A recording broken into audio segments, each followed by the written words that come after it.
welcome back to Prime Wealth. I'm so glad you could join us today. Yeah. Hi, everyone. It's great to be here, and we've got a really important topic lined up for you. Absolutely. Today, we're diving into something that affects so many people, especially these days, protecting your money from scams.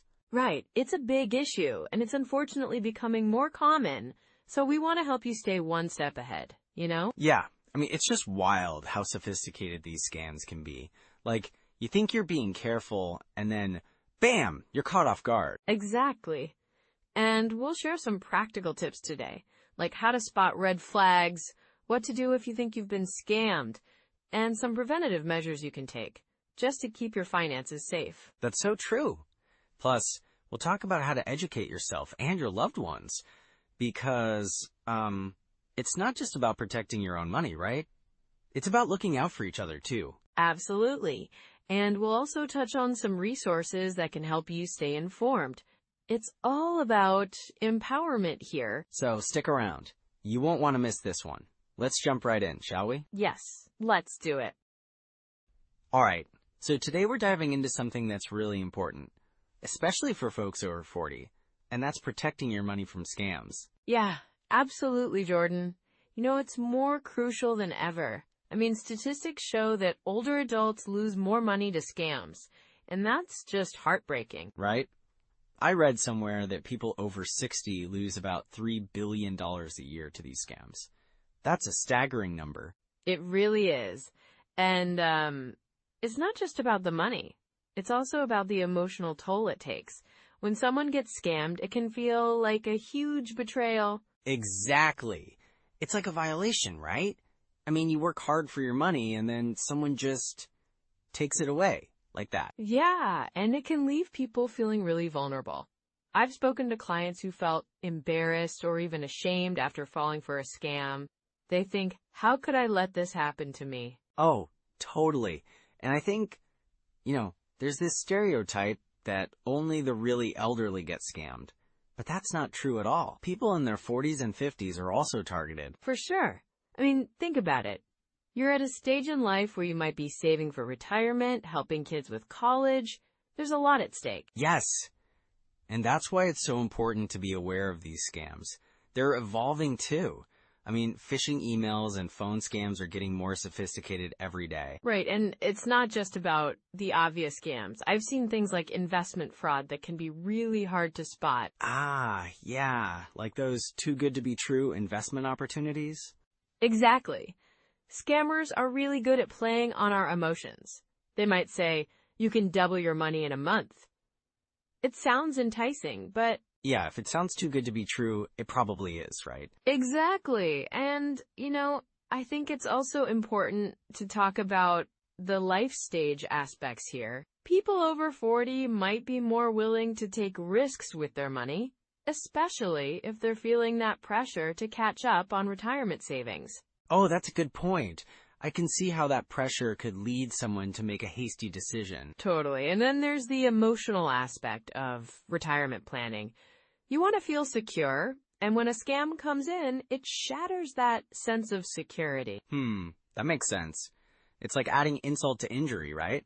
You're already worried about your future, and then, bam, you get scammed. Yep. And sometimes the emotional fallout is even worse than the financial loss. It can affect relationships, mental health. It can be really isolating. Yeah, feeling embarrassed about being scammed can prevent people from talking about it. They might not seek help or advice, which just makes the problem worse. Exactly. And that's why we need to create an environment where people feel safe to share their experiences and learn from them. So true. And I think it's also worth mentioning how technology plays a role in this. The rise of social media and online platforms has made it easier for scammers to reach their victims. Oh, for sure. Think about how many people are on social media now. Scammers can create fake profiles, impersonate friends or family. It's really concerning. Yeah, and then there's those urgent messages that make you panic, like, your account has been compromised. Click this link. Ugh, that gives me chills just thinking about it. Right? And in that moment of panic, people often don't think clearly. They just want to resolve the issue. And that's when they get caught. So it's like, staying calm is key, huh? Definitely. Taking a step back, verifying the information, that's crucial. And it's not just about avoiding scams. It's also about building confidence in making financial decisions. Yeah, that empowerment is so important. When you know what to look for, you're less likely to fall for something. Exactly. And I think for people over 40, it's about being proactive, educating themselves, understanding the types of scams out there, that knowledge is power. Well said. And I think sharing stories can also help. Like, if someone hears about a friend who got scammed, it can serve as a warning and encourage others to be vigilant. Absolutely. If we can create a community of awareness and support, we can really make a difference. So true. And, it really emphasizes the need for practical strategies to protect ourselves. Definitely. And that's what we'll be getting into next. Practical steps to safeguard your finances and keep those pesky scammers at bay. Hey everyone, welcome back to Prime Wealth. Today, we're diving into something super important, protecting your money from scams. Yeah, it's a big topic, Jordan. Scams are everywhere these days, and they can really catch you off guard. Absolutely. So where do we even start? Well, I think the first step is awareness. Just being aware that scams exist and that they're constantly evolving. Right, like, you might think, oh, I'd never fall for that, but they can be pretty clever. Exactly. One of the first rules of thumb is to always be skeptical of unsolicited communications. If you get an email or a call out of the blue, just pause and think. Yeah, take a moment, right? Right. A good strategy is to verify the source. If it's an email, don't click on any links. Instead, go directly to the official website or call the company using a number you trust. That makes sense. So it's like, don't let curiosity get the best of you, right? Exactly. And another tip is to keep personal information close to the chest. Scammers often try to create a sense of urgency, like saying, you need to act now. Oh, totally. It's like they're banking on you being rushed into a decision. Yep. So take your time. If something feels off, it probably is. So what's a good way to practice this? Like, can we have a mini checklist? Sure. One simple habit is to ask yourself 3 questions. Who is this? How did they get my info? And why are they contacting me? Oh, I love that. It keeps it simple. Right, and it's also helpful to set up alerts on your accounts. You can usually enable notifications for any transactions, which can help you catch anything suspicious early. Yeah, that's a smart move. It's like having a safety net. Exactly. And, it's not just about monitoring your accounts. You should also regularly review your credit report. Ah, yes, that's a good point. How often should people do that? Well, you can check your credit report for free once a year from each of the 3 major credit bureaus. So that's a great way to keep tabs on your financial health. And if someone notices something strange, like an account they didn't open, what then? They should act quickly. Report it to the credit bureau and consider placing a fraud alert on their credit file.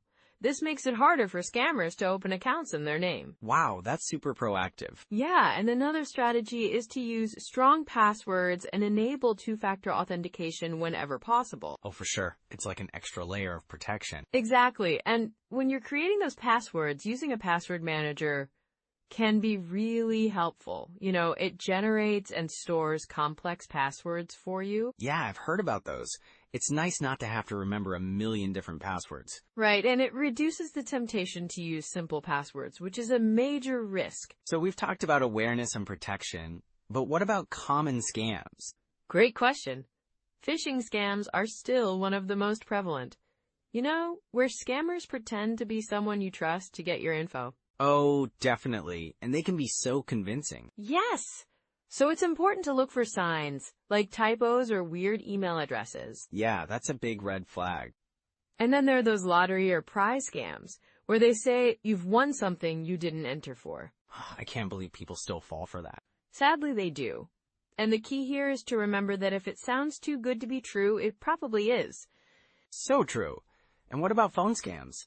Oh, those are tricky too. Often they'll claim to be from the IRS or another government agency demanding payment. Yikes, that's really scary. Yeah, and always remember, legitimate organizations won't ask for sensitive info over the phone. So if someone gets a call like that, just hang up and verify the number separately? Exactly.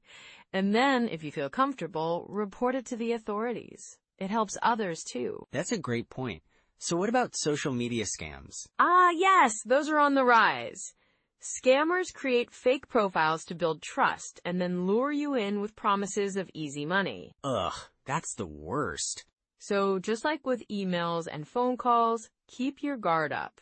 Don't share too much personal info publicly. Yeah, it's all about being cautious. And remember, if you're ever in doubt, consult with someone you trust, like a financial advisor. Definitely. And that's a great transition to our next segment, where we'll discuss some common pitfalls to avoid when it comes to protecting your finances. Sounds good, Jordan. Let's dig into that next. So Alex, let's dive into some of the common pitfalls people face when it comes to scams. Yeah, absolutely, Jordan. It's really important to talk about these things because, scams can happen to anyone, right? Exactly. And I think one of the biggest mistakes people make is, not trusting their instincts. Oh, for sure. If something feels off, it probably is. I had a client once who got a call from someone claiming to be from the IRS, and they just panicked and paid right away without verifying. Wow, that's a classic example. And it's so easy to fall into that trap, right? They use high-pressure tactics. Right, like threatening legal action or saying you owe money. It causes a lot of fear. But, the IRS will always send a letter first. They won't just call out of the blue. Yeah, and that feeling of urgency can really cloud your judgment. People think they have to act fast. Exactly. And another common mistake is not doing your homework. If someone offers you an investment opportunity that sounds too good to be true, it's, probably not true. Totally. I heard of a guy who invested in a guaranteed high return scheme, and he lost everything because he didn't research the company. That's a tough lesson.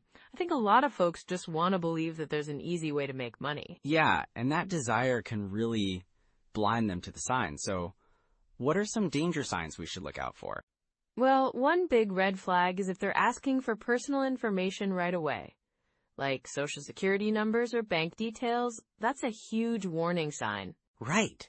And then there's the whole secrecy thing, too. If someone tells you not to talk about an investment or opportunity with anyone else. Yeah, that's definitely a red flag. Scammers often want to isolate their victims. They want you to feel like you're the only one who has this inside information. And it can be really isolating, especially if you're feeling vulnerable. I think that's when people are most susceptible. Absolutely. I had a friend who fell for a romance scam online. She was feeling lonely, and this person was so charming, it just swept her off her feet. Oh no, that's heartbreaking. Those scams can be so emotionally manipulative. Yeah, and it's really hard to see when you're caught up in it. They often promise love or companionship, and it can feel so real. So what's the best way to protect yourself in those situations? Well, first, just take a step back. Always ask yourself if you're feeling rushed. If you are, that's a good time to pause and think. And maybe talk to someone you trust about it, right? Sometimes just getting a second opinion can help clear your head. Exactly. A friend or family member can often see things from a different perspective, and they might spot something you missed. Yeah, and I think it helps to have a checklist of things to consider, like, do they have a legitimate website? Are they registered with the right authorities? Right. You can look for reviews or reports about them online, too. It's amazing what you can find out with a little research. And if it sounds too good to be true, it usually is. Exactly. That's a mantra everyone should remember. If someone is promising returns that are way outside the norm, be suspicious. So let's talk about consequences. What happens when someone does fall victim to a scam? Well, it can be devastating. Financially, it might mean losing savings or retirement funds. And emotionally, it can leave people feeling embarrassed or ashamed. Yeah, I think that's part of why it's so important to talk about this openly. It's not just about the money. Absolutely. It's about trust and feeling safe. And, if you do fall victim, don't hesitate to report it. Right. I think a lot of people think it's too late or they'll be judged, but reporting it can help others avoid the same fate. Exactly. Plus, organizations like the FTC, or local consumer protection agencies can provide resources and support. And, sometimes there are ways to recover funds, even if it seems hopeless at first. Yes, and there are also steps you can take to protect yourself moving forward. I always advise people to monitor their financial accounts closely. That's a great point. Keeping an eye on your bank statements and credit reports can help you catch any unusual activity early. And consider setting up alerts for transactions, That way, you'll be notified if something doesn't look right. Definitely. And being proactive about your financial health makes it a lot harder for scammers to take advantage of you. Exactly. It's all about staying informed and aware. And honestly, the more you educate yourself, the more resilient you become against these threats. So to wrap up, if someone feels like they've made a mistake or they've fallen for a scam, the best step is to reach out. Yes, reach out, report it, and don't hesitate to seek advice from professionals. There's always a path forward. And you're not alone in this. Well said, Alex. Thanks for sharing these insights. It's so important to empower our listeners. Absolutely, Jordan. Awareness is key. And together we can help each other navigate this tricky landscape. For sure. So let's transition to next steps in our next segment. So, Jordan, now that we've talked about scams and how to stay safe, let's dive into some immediate actions. Things our listeners can do today, right? Absolutely. I think it's super important to give them like a checklist, Just practical steps they can take right away. Yeah, for sure. One of the first things I recommend is reviewing your bank statements regularly. Like, make it a habit to check them monthly or even weekly if you can, just to look for anything unusual. Oh, that's a great tip. And maybe set a reminder on your phone so it's not like you have to remember it. It just pops up. Exactly. And while you're at it, if you haven't already, enable alerts for transactions. Most banks offer this feature, and it's, super helpful for spotting anything fishy right away. Right. I love those alerts. They can really make you feel more in control, like you're keeping an eye on your money. And speaking of control, let's talk about passwords. It's, crucial to have strong, unique passwords for your financial accounts. Yeah, definitely. And if you're struggling to remember them, there are password managers that can help. Yes, those tools are fantastic. They can store all your passwords securely, so you don't have to keep resetting them, which, can be a pain. And don't forget about two-factor authentication. That adds an extra layer of security. For sure. It's a little annoying sometimes, but it's worth it for the peace of mind, especially with sensitive accounts. So we've got checking statements, setting alerts, using password managers, and enabling two-factor authentication. What else can people do? Well, I think educating yourself is key. There are some great books out there about scams and financial literacy. Oh, yeah, I love that idea. Do you have any recommendations? Yeah, one I really like is The Smartest Investment Book You'll Ever Read by Daniel Solon. It covers a lot of ground on managing your money and avoiding scams in the process. Sounds great. I'll add that to my reading list. What about apps? Are there any that can help with, identifying scams? Absolutely. There are a couple of apps that I find really useful. For instance, there's one called Truecaller, which helps identify spam calls and messages. Oh, I've heard of that one. That's a good tool for avoiding those pesky scam calls. Right? And then there's Breach Alarm, which notifies you if your email or passwords show up in data breaches. Wow, that's super helpful. It's like having a watchdog for your online presence. Exactly. And let's not forget about building good habits around sharing information. Be cautious about what you share online. Oh, yeah. I think a lot of people don't realize how much personal information they put out there on social media. Right?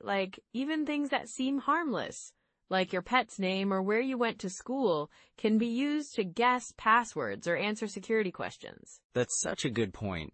So maybe a good habit to start is being more mindful about what you post? Yes. And also, consider adjusting your privacy settings on social media platforms so only your friends can see your information. That's a simple step that can make a big difference. And let's talk about community resources. Many local organizations offer free workshops on financial literacy and scams. Oh, that's a great idea. It's a wonderful way to learn from experts and ask questions in person. Exactly. And it can also help to connect with others who are facing similar challenges. Yeah, it's like building a support network. And don't be afraid to talk to your family and friends about scams. The more we share information, the better we can protect each other. Right. It's all about community and staying informed together. So, to recap, we've talked about checking statements, using alerts, strong passwords, two-factor authentication, and some great resources like books, apps, and community workshops. And building those habits around sharing information, it's all actionable and, totally doable. For sure. Just take it one step at a time. You don't have to implement everything all at once. Just start small and build from there. Yeah, and remember, you're not alone in this. Everyone can be a target for scams, so staying vigilant is key. Exactly. And if you ever feel unsure about something, trust your instincts. And don't hesitate to ask for help. Well said, Alex. I think that wraps up our discussion on protecting your money from scams. Yeah, I hope our listeners feel empowered to take those next steps. Me too. Thanks for sharing your insights today, Alex. Thank you, Jordan. Always a pleasure. And thanks to everyone for tuning in. We'll catch you next time on Prime Wealth. Wow, what an eye-opening discussion today, huh? Absolutely, Jordan. I think we really covered some important ground on how to protect our money from scams. Yeah, for sure. So let's recap a few key takeaways, right? First off, always be skeptical of unsolicited messages. Exactly. If something feels off, it probably is. Trust your gut, And then, we talked about the importance of using strong passwords. Right. And not just that, but changing them regularly. It's like locking your door. Don't just do it once and forget about it. Yeah, and don't forget about keeping your software updated. That's a big one. Those updates often include security patches that protect you from vulnerabilities. For sure. And I'd say another point is to monitor your accounts regularly. Catching any suspicious activity early can save you a lot of trouble later. Great advice, Alex. And remember, if you feel something isn't right, it's always a good idea to reach out to a trusted source for advice. Yes, absolutely. Trust your instincts and don't hesitate to ask questions, So, as we wrap up, we hope you feel a bit more empowered to protect your finances. Remember, staying informed is your best defense against scams. Definitely. And if you enjoyed today's episode, please take a moment to like, subscribe, and share it with someone you know who's over 40. Yes, and we'd love to hear your thoughts in the comments. What tips do you have for protecting your money? Next time, we'll dive into something really interesting, the latte factor. It's all about those small habits that can build your wealth over time. That sounds exciting. Can't wait to explore that with you, Alex. Me too, Jordan. Thanks for being here with us today, everyone. Take care, everyone. Until next time.